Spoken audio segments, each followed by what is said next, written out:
जय शिव शंभु हर हर महादेव। आसतु आमे किपरि भगवानଙ୍କର सानिध्य लाभ करिबा। आपण माने जानिथिबे सत्य जुगरे भगवान को ध्यान करी सिद्धि मिलुतला। त्रेतया जुगरे भगवान को उद्देश्य रे यज्ञ करी सिद्धि मिलुतला। द्वापर जुगरे भगवान को पूजा अर्चना करी सिद्धि मिलुतला। किंतु एही कली जुगरे श्रद्धार सहित भगवान नाम जपिवा द्वारा निजर महानता प्रकटित हुए।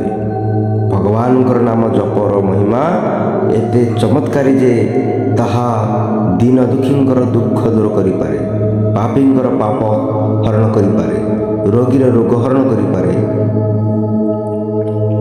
अत उक्त को उक्त करि दिए, सर्वोपरि सब देहरे प्राण संचार करि पारे। ए सबु संभव हेबार मुख्य कारण आमे भगवान नाम जप करिवा द्वारा आमर पुरुणा संस्कार दूर हुए, मनरे सौम्यता आसे और आत्मबल वृद्धि हुए। भगवान नाम जप करिवा द्वारा शरीर बाहर और भितरे एक चुंबकीय शक्ति खेली जाए, जहा फल मन पवित्र हेबाकु लागे और शरीर शुद्ध हुए। दुख चिंता भय रोग सुख आदि दूर हेबाकु लागे, सुख समृद्धि और सफलता मिलिबार अनुभूति हुए।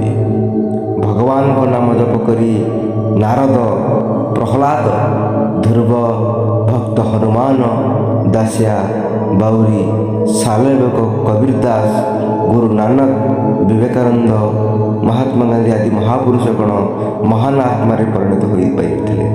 तेणु भगवान कृष्ण निजर सखा अर्जुन को कहते, क्षणे निमिषे दंडे मात्र मो नाम भजुथिबु नित्य। जय शिव शंभु हर हर महादेव।